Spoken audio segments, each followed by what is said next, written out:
je me fais le noble devoir de vous souhaiter la bienvenue dans cette salle de conférence du Grand Hôtel de Kinshasa, salle qui, depuis des décennies, a eu à accueillir plusieurs conférences,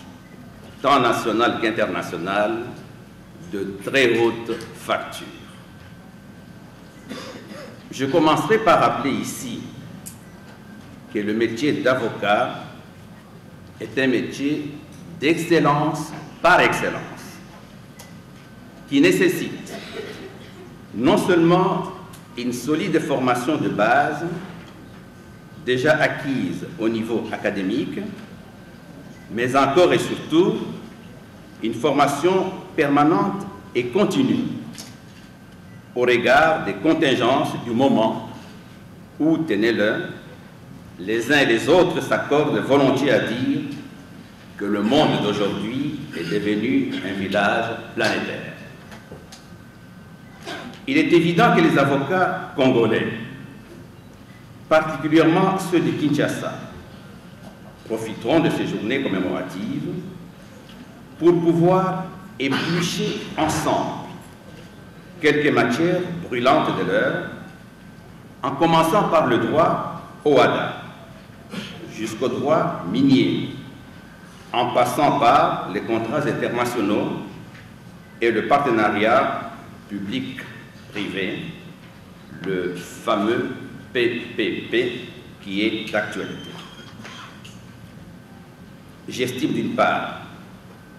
qu'il s'agira en l'espèce de configurer les avocats ici présents en droit de l'OHADA, qui apportent bon nombre d'innovations par rapport à notre ancienne législation, principalement en matière commerciale et économique, et d'autre part, de rappeler les principes du droit minier congolais avant de plancher sur les notions fondamentales des contrats internationaux et le fameux PPP. Nonobstant la multiplicité des divers thèmes qui seront abordés par les différents conférenciers et autres intervenants, pour ma part, je juge opportun, eu égard à son récent avènement en République démocratique du Congo et surtout à son caractère communautaire, qu'un accent particulier soit mis sur le droit de l'OHADA. En fait,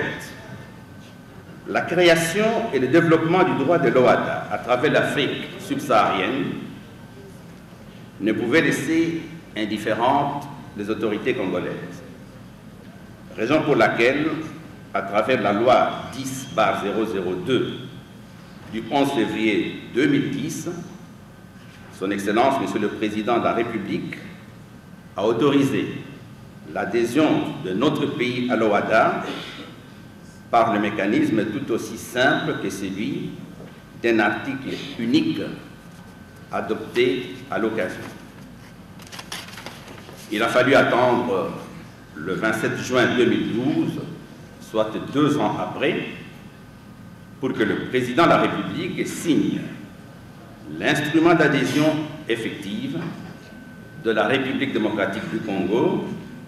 au mécanisme du droit de l'OHADA. Cependant, ce n'est qu'en date du 12 juillet 2012 que cet acte d'adhésion avait été déposé auprès du ministère des Affaires étrangères et des Sénégalais de l'extérieur de l'État du siège, à savoir le Sénégal, de sorte que notre pays était donc entré de plein pied à cette date-là dans l'espace OHADA. L'on sait par ailleurs que l'adhésion de la République démocratique du Congo à l'OHADA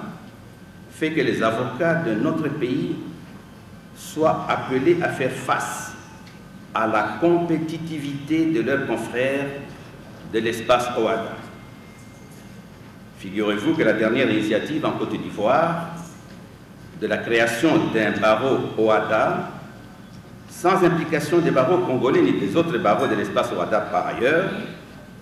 ne peut s'inscrire que dans la logique de rendre plus ardue